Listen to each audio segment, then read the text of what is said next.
Hello and welcome to the Inspiration Pop Up on a Monday afternoon, that time. Yes, hello Bridget to South Africa. Hi, we've changed our time because we are Yes, pop-up. sometimes because we are a pop up, you're right. And we are having a wonderful subject today. It's is your ego playing up? And when do you realize when is your ego talking, playing, and when it's not you? So the thing that comes to my mind first and foremost is because I think we all have it, but we all have it in different ways. And and I think it's not something that we are consciously aware of. But I think it's something that maybe if we were talking to a friend or a friend kind of saw us behaving in a certain way, they might pull us up on it. You know what I mean? Mm. So something that I could resonate with is setting unrealistic goals.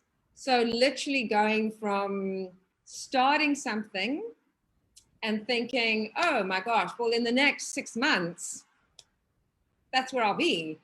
You know, that is definitely, that's ego. That's ego when you're setting unrealistic goals. You've just started something or you're fairly new at it, and your expectation, I mean, that could even go as physical exercise. You've just started running and now you're expecting to do a marathon. I mean, you might, but on average, most people, it takes a bit of time to build that up, you know? Mm-hmm.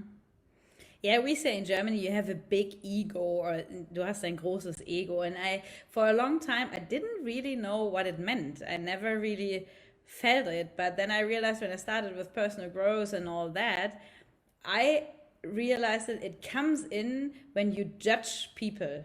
As if then it's your ego coming up because you are much more than your ego.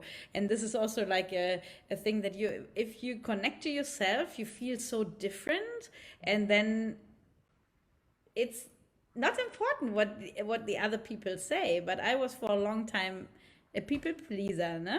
And somehow I didn't know about it, no? And then you realize, okay, and also if you are in an argument, then sometimes it's your ego that's just popping up, and yeah, and you start to, I don't know, say negative things about someone else, or you compare yourself to others. I say always, if you are in the mood to compare yourself to others, it's your ego, and it's not, you are Yeah. not in a good place, or you are not in your health or whatever, I right? think the caring thing, though, I mean, I don't know. I've definitely done that before. I'm definitely guilty of that. Like I've definitely had times where I've gone, you know, like you know, there's a comparison of, oh, that, you know, that person's at that point.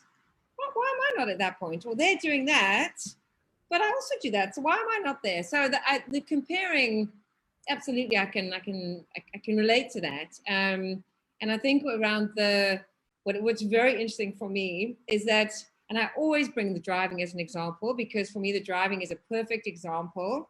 All Is right. when I was watching this happen yesterday, and I'm not saying it's only men. I'm not saying it's only men. I just think sometimes men are more inclined to do this. So they're in the fast lane, right? So they're both in the fast lane. So the one is going a bit slower, so the other one goes right up the other one's butt. So to try and but it won't move. The one because the one guy won't move.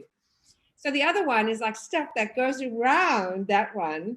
Then will drive, but then doesn't keep the speed. So then the other one drives them. They will literally the whole way do this whole thing. And like, but no one will go to the other lane because that's the slow lane. So why would you, do you know what I mean? It's that's so ego. That's so ego.